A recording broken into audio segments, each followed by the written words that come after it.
Hello दोस्तों, स्वागत है आपका आपके अपने चैनल में जिसका नाम है English grammar with Satish sir. और मैं सतीश आपका स्वागत करता हूं। आज का हमारा टॉपिक है पैसिव वॉइस।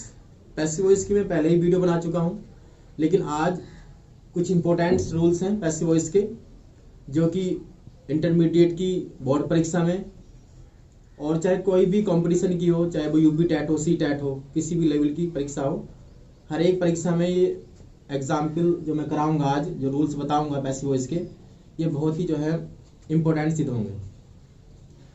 तो आज हम बात करते हैं अस्पष्टकर्ताओं की। पैसिव वॉइस बनाते समय जो अस्पष्टकर्ता होते हैं, सब्जेक्ट होते हैं, अनक्लियर्ड सब्जेक्ट होते हैं, उनको हम क्या करते हैं, छोड़ देते हैं। फिर सुन लीजिए, पैसिव वॉइस बनाते समय जो अस्पष्ट सब्जेक्ट होते हैं उन्हें छोड़ देते हैं। अब क्यों छोड़ते हैं उसका भी रीजन है, वही बता देता हूं। पहले आप समझ लीजिए कि वो अस्पष्टकर्ता कौन से होते हैं और क्यों उन्हें हम अस्पष्ट सब्जेक्ट या अस्पष्टकर्ता कहते हैं।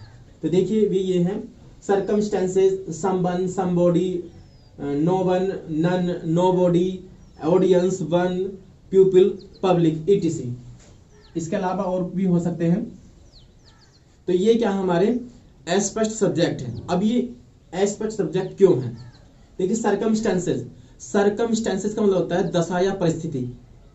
अब दशा या परिस्थिति देखिए क्लियर नहीं है, कुछ भी हो सकती है, ठीक है ना। ऐसे ही संबंध, संबंध का मतलब होता है किसी ने, तो किसी ने, पता नहीं किसने, वो भी अस्पष्ट होता है।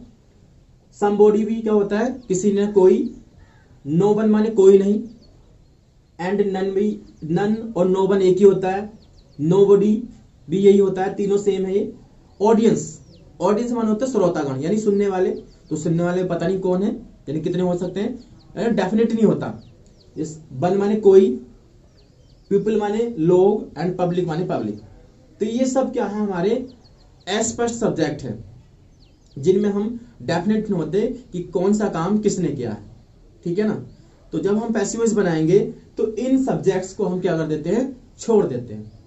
यहां पे एक बात समझ लीजिए, ये तीन जो अस्पष्ट करता है, नो वन, नन और नो बॉडी, ये स्पष्ट करता तो है लेकिन ये निगेटिव है। इनमें निगेटिव जो सेंस छिपा हुआ है, पैसिव वॉइस बनाते समय उस निगेटिव सेंस को हम निकाल लेते हैं, ठीक है ना। कैसे निकालेंगे, देखिए कुछ एग्जाम्पल लिखे हैं मैंने, इसके माध्यम से आपको बिल्कुल क्लियर हो जाएगा कि कैसे हमें इस टाइप के सेंटेंस की पैसिव वॉइस बनानी है। पहला सेंटेंस है हमारा, circumstances will oblige me to गो।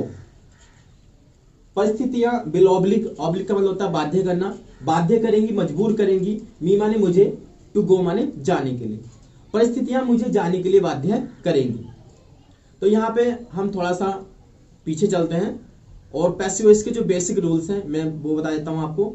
जब हम एक्टिव वॉइस से पैसिव वॉइस बनाते हैं तो सबसे पहले हम क्या करते हैं, जो ऑब्जेक्ट होता है उसे सब्जेक्ट बनाते हैं। दूसरे नंबर पर हम अगले टेंस की सहायक क्रिया का प्रयोग करते हैं। अगले टेंस की सहायक क्रिया का मतलब ये है कि अगर वाक्य हमारा जैसे फ्यूचर इंडेफिनिट का है तो सहायक क्रिया फ्यूचर कंटिन्यूअस की आएगी।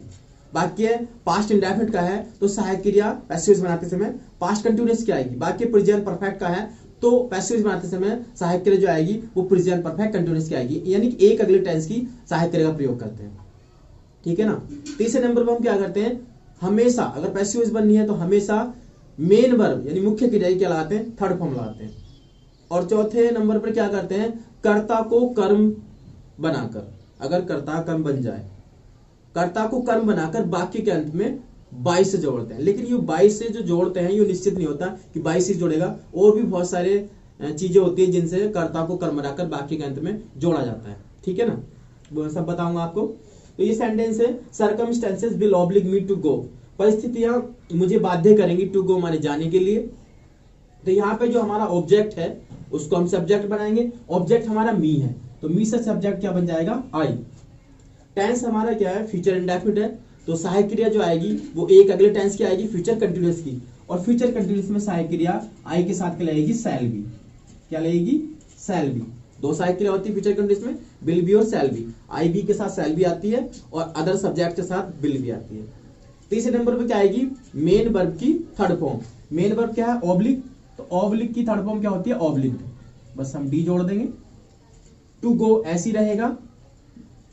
एंड ये जो सर्कमस्टेंसेज है ये क्या है, स्पष्ट करता है, इसको हम छोड़ देंगे। बस यहीं पर ये क्या हमारी पैसिव वॉइस कंप्लीट होगी। I shall be obliged to go, ठीक है ना। क्यों छोड़ा, इन स्पष्ट करता हूं कि क्यों छोड़ते हैं, फिर बता रहा हूं, क्योंकि ये निश्चित नहीं होते, ये निश्चित नहीं होते, ठीक है ना, इसलिए इनको पैसिव वॉइस बनाते समय छोड़ दिया जाता है। दूसरा सेंटेंस है someone has picked my pocket, किसी ने मेरा पॉकेट काट लिया है, पिक माने काटना या उठा लिया है। तो यहाँ पे देखिए, यहाँ पे जो ऑब्जेक्ट है वो माई पॉकेट है, तो माई पॉकेट को हम क्या करेंगे, सब्जेक्ट बनाएंगे, माई पॉकेट। अब टेंस क्या है, प्रेजेंट परफेक्ट है, तो सहायक क्रिया जो आएगी वो एक अगले टेंस की आएगी, यानी प्रेजेंट परफेक्ट कंटीन्यूअस की।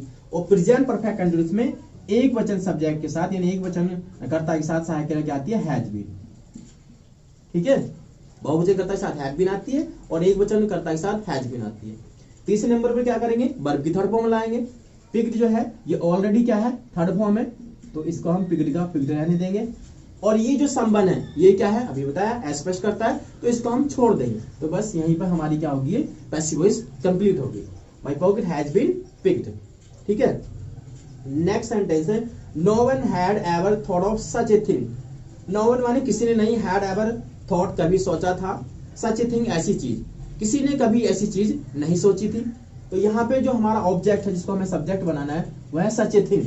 तो सच ए थिंग को आप सब्जेक्ट बनाएंगे, सच ए थिंग। अब दूसरे नंबर पर वही क्या करेंगे, अगले टेंस की सहायक क्रिया लाएंगे।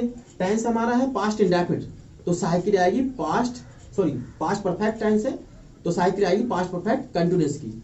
और पास्ट परफेक्ट कंटीन्यूअस में एक ही सहायक क्रिया आती है, हैड बीन। क्या होती है, हैड बीन।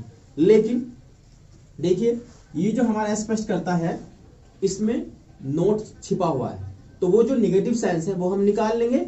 और इस सेंटेंस में एवर भी आया है, एवर भी आया है ना, तो not plus ever is equal to क्या होता है, नेवर। क्या होता है, नेवर। यानी नोट और नेवर जब मिल जाते हैं तो दोनों क्या बनते हैं, नेवर। तो हम यहां पे क्या यूज करेंगे, नेवर का। तो हैड बीन के बीच में हम क्या लाएंगे, नेवर। जब दो भागों वाली सहायक क्रिया होती है, दो पार्ट की हेल्पिंग वर्ब होती है और हमें वाक्य निगेटिव बनाना होता है, तो नोट या नेवर का यूज हम सहायक क्रिया के बीच में करते हैं, ठीक है। तो such a thing had never been. अब वर्ब की थर्ड फॉर्म, ये ऑलरेडी थर्ड फॉर्म ही है, थॉट ऑफ। तो थर्ड फॉर्म ये ऑलरेडी है, थॉट ऑफ। क्या है, थॉट ऑफ। बस यहीं पे हमारी क्या होगी, पैसिव वॉइस कंप्लीट होगी। तो such a thing had never been thought of, ठीक है। नेक्स्ट बना लेते हैं, one can not gather grapes from thistles. One माने कोई, एक भी होता है बट जब कर्ता बनता है तो इसको कोई बोलते हैं। One can not gather, gather में होता है इकट्ठा करना, कोई इकट्ठा नहीं कर सकता है। ग्रेप्स में अंगूर, फ्रॉम थिस्टलेस, गोरखू। थिस्टलेस माने क्या होता है, गोरखू, गोरखू का पेड़ होता है, तो कोई भी गोरखू से अंगूर इकट्ठा नहीं कर सकता है। यहाँ पर जो हमारा ऑब्जेक्ट है वो ग्रेप्स है, तो ग्रेप्स को हम सब्जेक्ट बनाएंगे। अब ये जो सेंटेंस है ये मॉडल वर्ब का है। कैन जो होती है मॉडल वर्ब होती है। पिछली वीडियो में जो पैसिव वॉइस की मैंने बनाई थी मॉडल करा चुका हूं, मैं मॉडल की पैसिव वॉइस करा चुका हूं। जो नए लोग इस वीडियो के माध्यम से जुड़े हैं मैं उनसे यही कहना चाहूंगा कि आप पिछली वीडियो देखें मेरी, और जो पैसिव वॉइस मैंने बनाई है पिछली वीडियो में उसको समझें। तो पैसिव वॉइस जब हम मॉडल वर्ब की बनाते हैं तो मॉडल वर्ब के साथ बी और लगा देते हैं। यहाँ पे क्या करेंगे, कैन के साथ बी और लग जाएगा, लेकिन ये वाक्य निगेटिव भी है तो नोट बीच में आएगा और बी बाद में आएगा। तो ग्रैप्स कैन नॉट बी। अब दूसरे नंबर पे क्या होगा, मुख्य क्रिया थर्ड फॉर्म आएगी मेन वर्ब की, गैदर की थर्ड फॉर्म गैदर्ड, गैदर की third form gathered. From thistles ये ऐसी रहेगा। और बन क्या है, स्पष्ट करता है, ऊपर लिखा था मैंने, इसको हम पैसिव बनाते में छोड़ दें। तो grapes can not be gathered from thistles, ये क्या थी, पैसिव वॉइस थी अस्पष्टकर्ताओं की। तो अस्पष्टकर्ताओं को हम क्या करेंगे, पैसिव बनाते समय छोड़ देंगे, ठीक है ना। तो उम्मीद करता हूं कि आपको ये समझ में आया होगा। इसके अलावा और भी कुछ इंपॉर्टेंट रूल्स हैं पैसिव वॉइस के, जो टैट में, यूपी टैट में, सी टैट में या इंटरमीडिएट की परीक्षा में काम आएगा। और नेक्स्ट एग्जाम्पल में आपको बताता हूँ, जरा ध्यान से देखिए और वीडियो के साथ आप शुरू से लेकर लास्ट तक बने रहिए।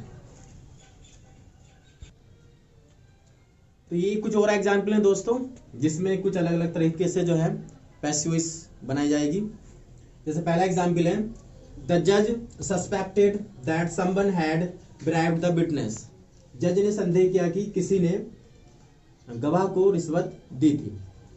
तो यहाँ पे इस एग्जाम्पल में जो इम्पोर्टेंट बात है वो ये है कि पहली बात तो ये जो एग्जाम्पल है, ये जो सेंटेंस है, ये इनडायरेक्ट का है।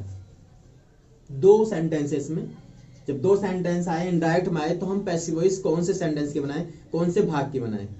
तो यहाँ पे मैं आपको क्लियर कर दूं कि पैसिव वॉइस जो है जहां सेंटेंस मांगता है, पैसिव वॉइस उसी भाग की बनती है जिस सेंटेंस का जो भाग पैसिव वॉइस मांगता है।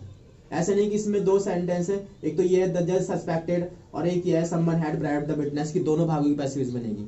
यहाँ पर जो पैसिव वॉइस बनेगी वो केवल दैट के बाद के सेंटेंस की पैसिव वॉइस बनेगी, ठीक है ना।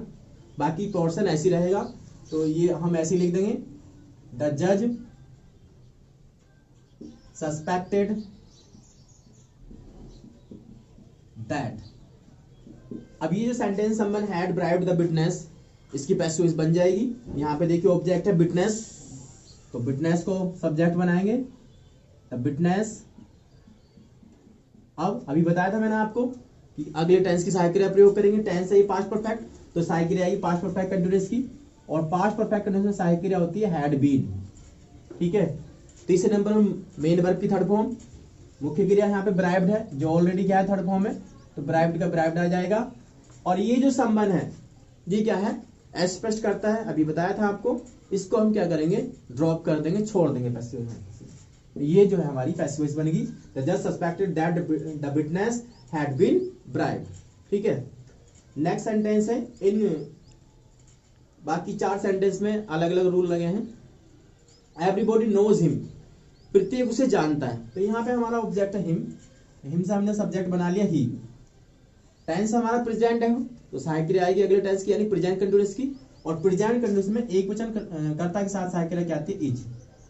अब तीसरे नंबर में मुख्य क्रिया थर्ड फॉर्म, मुख्य क्रिया यहाँ पे नो है, नो की थर्ड फॉर्म क्या होती है, नोन, क्या होती है, नोन। और यहीं पे इंपॉर्टेंट बात है, क्या इंपॉर्टेंट बात है कि पैसिव वॉइस बनाते समय इस नो के साथ क्या आता है, टू आता है, क्या आता है, टू, न कि बाई। यानी कि हम पैसिव वॉइस बना रहे हैं और उस वाक्य में नो जानने की अंग्रेजी का प्रयोग हुआ है, तो नो के साथ पैसिव वॉइस बनाते समय हम जो करता होता है हमारा, उसको हम बाई से नहीं जोड़ते, कैसे जोड़ते हैं, टू से।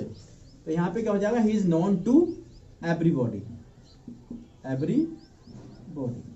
ये निश्चित है कि पैसिव वॉइस बनाते समय नो के साथ क्या आता है, टू, न कि बाई। नेक्स्ट है, योर हेल्थ वरीज मी, तुम्हारा स्वास्थ्य मुझे दुखी करता है, बड़ी माने चिंतित करना है, दुखी करना। तो यहाँ पे हमारा ऑब्जेक्ट है मी, तो मी से हमारा सब्जेक्ट बन जाएगा आई। ये टेंस भी प्रेजेंट टाइम का है, तो अगले टेंस आगे आएगी प्रेजेंट कंटीन्यूअस की, और प्रेजेंट कंटीन्यूअस में आई के साथ क्या आता है, एम, आई एम। अब क्या करेंगे, थर्ड फॉर्म लगाएंगे, वर्ब की थर्ड फॉर्म लगाएंगे, बरीड, क्या होती है, बरीड, आई एम बरीड। अब जो मेन बात है वो ये है कि पैसिव वॉइस बनाते समय ये जो बरी है, बरी के साथ क्या आता है, अबाउट, क्या आता है, अबाउट। क्यों आता है, आई एम बरीड, मैं चिंतित हूं, किस चीज के बारे में, बारे में की अंग्रेजी आती है, ठीक है। कैसे भी समझ लीजिए कि पैसिव वॉइस बनाते समय बरी के साथ क्या आता है, अबाउट, न कि बाई। जैसे पैसिव वॉइस बनाते समय अभी बताया था नो के साथ क्या आता है, टू, निश्चित। ऐसे ही पैसिव वॉइस बनाते समय बरी के साथ क्या आता है, अबाउट, निश्चित है। आई एम बरीड, मैं चिंतित हूं, about your health, your health.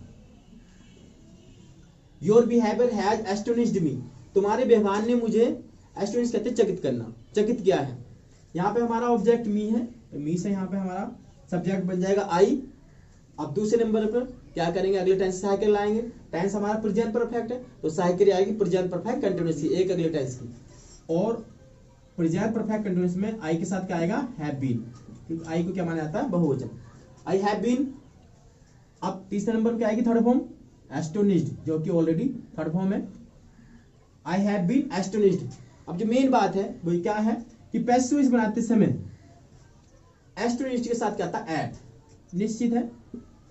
Astonished के साथ क्या आता है, at your behaviour, your behaviour, ठीक है। I have been astonished at your behaviour, ये सारे निश्चित हैं। नो के साथ पैसिव वॉइस में टू आता है, पैसिव वॉइस में आते समय बरी के साथ अबाउट आता है, एंड एस्टोनिश्ड के साथ पैसिव वॉइस में आते समय क्या आता है, एट, न कि बाई। नेक्स्ट है music has interested her, music ने उसे आनंदित किया है। तो यहाँ पे हमारा जो ऑब्जेक्ट है हर है, और हर से हमारा कर्ता क्या बन जाएगा, सी। ठीक है, अब अगले टाइम सहायक क्रिया सी के साथ क्या आएगी, अगले टाइम सहायक क्रिया हैज बीन, क्योंकि बाकी प्रेजेंट परफेक्ट का है तो सहायक क्रिया प्रेजेंट परफेक्ट कंटीन्यूअस की आएगी, और प्रेजेंट परफेक्ट कंटीन्यूअस में एक वचन कर्ता के साथ क्या आती है, सहायक क्रिया हैज बीन। तो सी हैज बीन। अब तीसरे नंबर पे क्या आएगी, वर्ब की थर्ड फॉर्म जो कि पहले से दी हुई है, she has been interested, she has been interested. अब मेन बात जो है नोट करने वाली वो ये है कि पैसिव वॉइस बनाते समय इंटरेस्टेड के साथ क्या आता है, इन, निश्चित है। ठीक है, in music, in music, she has been interested in music. तो ये एग्जाम्पल इंपोर्टेंट है भाई, चाहे वो यूपी टेट हो या सी टेट हो या इंटरमीडिएट की परीक्षा हो, इसमें से निश्चित रूप से आपको एक पैसिव वॉइस जरूर मिल जाएगी। फिर सुन लीजिए, पैसिव वॉइस बनाते समय नो के साथ क्या आता है, टू, निश्चित है, एंड बरी के साथ अबाउट आता है, एस्टोनिश्ड के साथ एट आता है, और इंटरेस्टेड के साथ क्या आता है, इन आता है। और अगर इस टाइप से कोई इनडायरेक्ट का सेंटेंस हो तो पैसिव वॉइस जो मोस्टली बनेगी वो केवल जो बाद वाली क्लॉज होती है, जो दैट के बाद वाला सेंटेंस होता है उसकी बनेगी। ठीक है दोस्तों, तो ये कुछ इंपॉर्टेंट रूल्स थे जो हर एक परीक्षा में काम आते हैं। उम्मीद करता हूँ कि आपको वीडियो पसंद आई होगी, और अगर भाई वीडियो पसंद आई हो तो आप वीडियो को लाइक कीजिए और हमारे इस चैनल को सब्सक्राइब कीजिए। Thank you.